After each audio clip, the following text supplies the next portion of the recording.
तो आज हम रुख कर रहे हैं झारखंड के दुमका जिले का, जहां स्थित है बसुकीनाथ धाम, देवघर यानी बाबा बैद्यनाथ धाम से ये बस कोई 45 किलोमीटर ही है जी। हमारे पास जो जानकारी है, मतलब जो स्रोत हैं, उनमें इसे शिव और पार्वती जी के संवाद स्थल के तौर पर एक खास जगह दी गई है।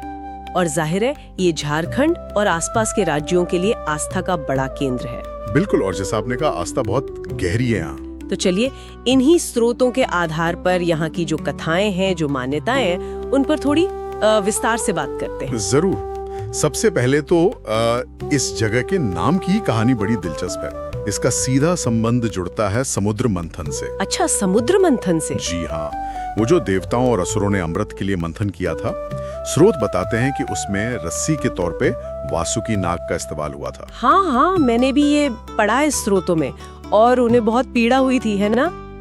बताते हैं कि उनका शरीर जैसे जलने लगा था मंथन के घर्षण से, पर वो लगातार शिवजी का नाम जपते रहे। ओह। और इसी भक्ति से, मतलब इतनी पीड़ा में भी अटूट भक्ति देखकर शिवजी प्रसन्न हुए। उन्होंने वासुकी को वरदान दिया। वरदान? कैसा वरदान? कि उनके नाम पर यानी वासुकी के नाम पर ही एक पवित्र स्थल बनेगा, जहां वो यानी वासुकी नाग शिव के सानिध्य में हमेशा वास करेंगे। तो बस वहीं से नाम पड़ा, बसुकी प्लस नाथ, बसुकीनाथ। क्या बात है, मतलब नाम में ही पूरी कहानी छिपी है। अच्छा, श्रोते एक और बात पर जोर देते हैं कि ये जगह शिव और पार्वती जी के एकांत संवाद का स्थान है। जी, ये भी एक प्रमुख मान्यता है। क्या इसीलिए मंदिर परिसर में शिवजी और पार्वती जी के मंदिर आमने सामने हैं? ऐसा ही माना जाता है जी। और इसी एकांत वाली बात से जुड़ी एक बहुत ही अनोखी परंपरा है, जिसका जिक्र बार बार मिलता है। अनोखी परंपरा? कौन सी?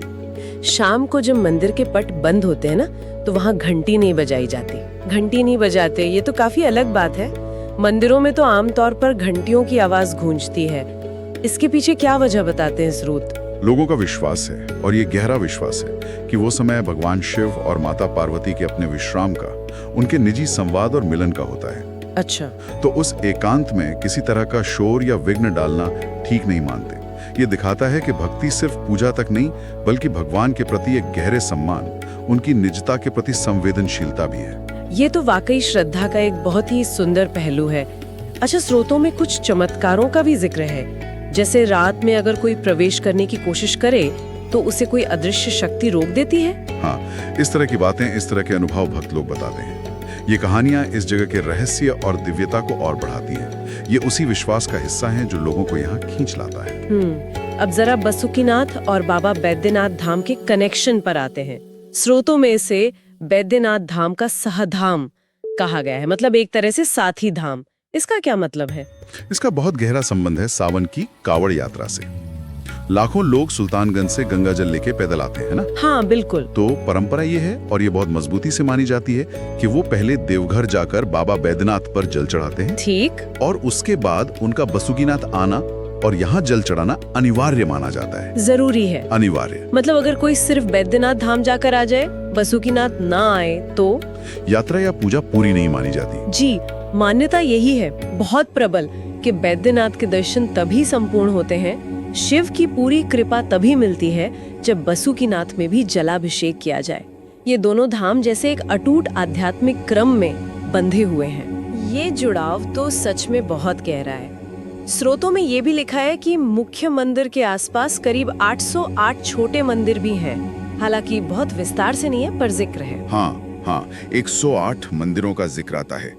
ये अलग अलग देवी देवताओं को समर्पित हैं। ये दिखाता है कि ये परिसर कितना व्यापक है, कितनी तरह की उपासना यहाँ होती है। और चमत्कारों की बात करें तो रात में घंटी न बजना और वो रात में प्रवेश पर रोक के अलावा जल चढ़ाने से कष्ट दूर होने की भी मान्यता है। बिल्कुल, ये एक और बहुत बड़ी मान्यता है। कई श्रद्धालु अपने अनुभव बताते हैं कि यहाँ सच्ची श्रद्धा से जल चढ़ाने पर उन्हें रोगों से, जीवन के संकटों से मुक्ति मिली। अच्छा, मतलब बीमारियों तक के ठीक होने की बात? जी, असाध्य रोगों के भी। ये पूरी तरह आस्था और विश्वास की बात है, जिसे लोग यहाँ की शक्ति का प्रमाण मानते हैं। इन सब मान्यताओं, चमत्कारों और यात्रा की कठिनाइयों के बाद जब भक्त यहाँ पहुँचते हैं तो उन्हें महसूस कैसा होता है? स्रोत क्या कहते हैं इस बारे में? अमर यात्रा पूरी करके भक्तों को एक गजब की शांति मिलती है, एक नई ऊर्जा महसूस होती है, गहरा सुकून। कई लोग कहते हैं कि मन का बोझ हल्का हो गया, जीवन की भागदौड़ से एक ठहराव मिला, एक आध्यात्मिक संतुष्टि मिलती है जिसका वर्णन करना मुश्किल है। तो अगर हम संक्षेप में कहें तो बासुकीनाथ धाम सिर्फ एक मंदिर या तीर्थ नहीं है। ये तो जैसे पौराणिक कथाओं, अटूट विश्वास, चमत्कारी घटनाओं और गहरे आध्यात्मिक अनुभवों का एक जीता जागता संगम है। बिल्कुल सही कहा आपने। ये जगह एक उदाहरण है कि कैसे सदियों पुरानी कहानियां, विश्वास आज भी लाखों लोगों की जिंदगी को उनकी आध्यात्मिक